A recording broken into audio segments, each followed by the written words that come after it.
Hey y'all, so we're going to do another example very similar to what we did in class, but this time it's going to ask some different questions, ask us to dig a little bit deeper, and maybe not lead us quite the same way that the one in class did. All right, so this one we got a student, Jinwoo, who's angry about the last quiz and he wants to bomb my house with bananas. Good luck, Jinwoo. He jumps in his old Cessna, that's just the type of the airplane, don't worry about it, and flies horizontally with a speed of 200 meters per second. He flies over my house from a height of 500 meters. So he is 500 meters up in the air, straight up. All right. Again, we're going to assume no air resistance, no air friction, just to simplify the process for us. So the first question is, how far in advance should he release the bananas? Now, this does say how far. Now, when I think of how far, that usually means a distance to me. So my house is here. So the question is, how far, what does this distance need to be so that he actually hits my house with the bananas when he releases them at this point? Okay, now looking at this, you've got some distances, you got some speeds. We talked a little bit about time. So that type of thing, it definitely sounds like a kinematics question, right? So we're going to write it out, SUVAT. We're going to put it into a table with the horizontal and the vertical, just like this. And let's go.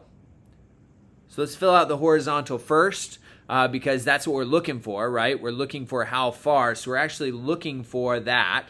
I'm going to put an X here before we use just S, but I want to be able to differentiate between a horizontal displacement and a vertical, sorry, this is Y, that's vertical, V, and a vertical displacement, all right? So I don't know how far I am between my starting point and my ending point. That's actually what we're looking for, so I'm going to leave that for now. We do know that the initial horizontal velocity is 200 meters per second. It's tempting to put 0 because it's being dropped, but remember the bananas are in the airplane. If the airplane's moving at 200 meters a second, the bananas are moving at 200 meters per second inside that airplane. So when it releases those bananas, they are moving forward at 200 meters per second. All right. We know I'm going to skip the V because I just want to talk about acceleration. We talked about the horizontal acceleration in class. Once it has been released from the airplane, there's nothing pushing it forward or pushing against it. And so therefore the horizontal acceleration is 0, and therefore my final velocity should be the same as what it was before. Again, this is horizontal, but the horizontal motion should not change. All right. We don't know the time, so I'm going to go ahead and put a T there for now. I really don't care at this point. I'm looking for this X. And you may think, oh, I got enough information. But if you look at your equations, you'll probably find out that the acceleration being 0 is going to cause some problems. It usually ends up giving us an equation where U equals V, which, yeah, we already know that. Thank you very much. For example, if you were to try the V equals U plus AT, right, the acceleration would be 0, and so you just get V equals U. Okay, a smarter one would possibly be the V squared equals U squared plus 2AS. But notice again, because you're thinking, yeah, that would be good, that can give me S, but A is 0, so that means this term goes away, and I get V squared equals U squared, which is essentially the same thing as V equals U. So not very helpful at all with this information. So instead, we're going to go ahead and look at the vertical information, see if that will help. Remember, we talked about in class how a lot of times they're going to make you calculate time first, and then the time will carry over to the other component. So that's kind of what's going through my head right now. So we do know that the original height is 500 meters. You got to be careful though, because S is displacement, right? So if the displacement, it went from up here down to the ground, my displacement is going to be negative 500 meters. That's from the beginning all the way down to the vertical position at the end. The horizontal is not important here, just that it starts at this height and it ends at the ground. So that'll be negative 500. The initial vertical velocity is 0 meters per second because the plane is flying horizontally. So when we drop the object, the vertical velocity is 0. We don't know the final velocity yet. We'll leave that. I didn't see anything in that first question about velocity. Let's just leave it there. The acceleration vertical, of course, is negative 9.8 meters per second squared. So at this point, we should be able to solve for t if we choose the equation that has s, u, a, t, and no v. So I'm going to go ahead and do that with the s equals ut plus 1/2 a t squared.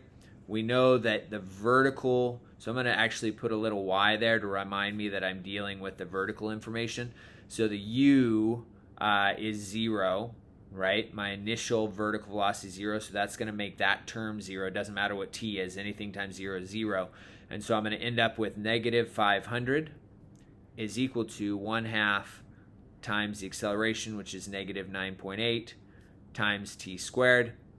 That then I can solve. I multiply 1/2 times negative 9.8, divide it to the other side, and I'll get about 102.04 is equal to t squared. Square root both sides, and we get that t is approximately 10.1 seconds. Whew. All right, now that's not bad. That just means that it's going to take 10.1 seconds for the bananas to fall all the way down to the ground. If I start, well, I'm starting 1/2 kilometer up in the air, right? I'm starting at 500 meters. So 10.1. So time equals 10.1.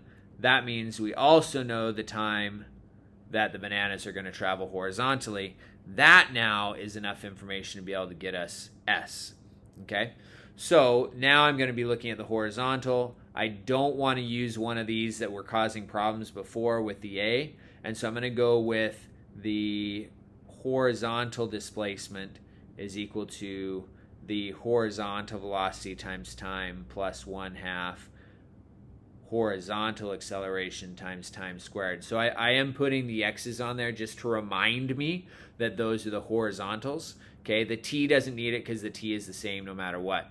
Notice this time that the acceleration of the horizontal is 0, so this term is 0, and that then will give me that the horizontal displacement, which actually I can just put x there because that's how I defined it here, is equal to the horizontal velocity, which was 200, times time, which was 10.1, and I put that together, and I do get 2020 meters. Okay, just like that. So how far in advance should he release the bananas? 2020 meters, so more than 2 kilometers in advance. So it's going to be pretty difficult for him to hit my house that well at this height. That's why when jets are bombing or attacking or whatever, they try to fly lower, dropping supplies, whatever it may be. They need to fly lower because then it will be easier for them to hit their target. The other problem is because it has so much speed, even if it has a parachute or something, it does have a lot of horizontal speed there initially. You need to make sure that you're able to either protect your goods from that or deal with it in some way so that that's not as big of an effect. Now, the next question is, what will the speed of the bananas be when they hit my house? And so that means I need to know both the horizontal speed at the end and the vertical speed. And I'm going to take those two and put them back together.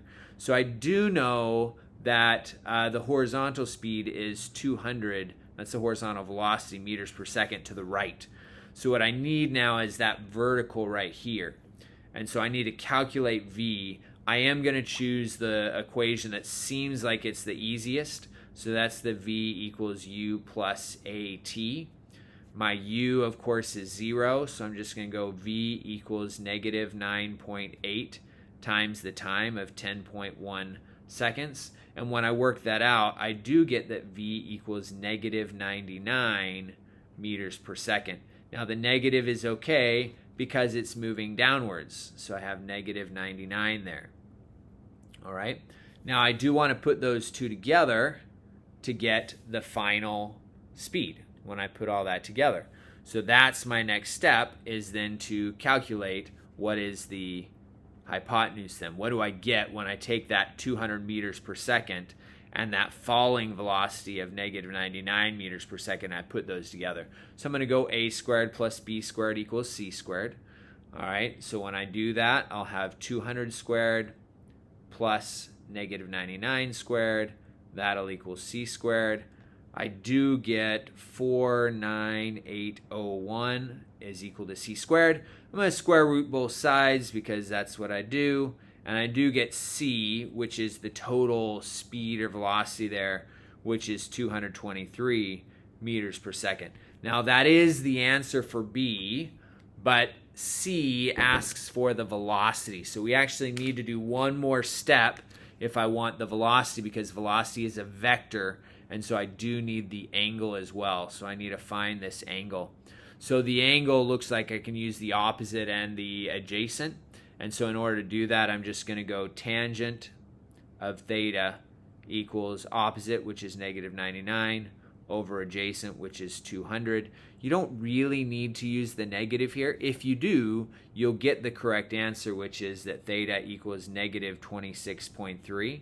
If you don't use the negative, then you're just going to get 26.3, and you'll have to recognize that we are going clockwise this direction, right? We're going clockwise from the x-axis, okay? Remember, if we go this way, counterclockwise, that's a positive angle. Down this way is a negative angle. So that is going to be a negative 26.3. And so the answer to C is going to be 223 meters per second at negative 26.3 degrees, just like that. Woot, woot. All right. We have wrapped up that question. I hope that was helpful. You saw a couple of different things. We saw how to put the velocities together at the end to get a final speed, final velocity. And I hope, please do. If you have any other questions, please ask me, and I'm happy to help you out. See you later.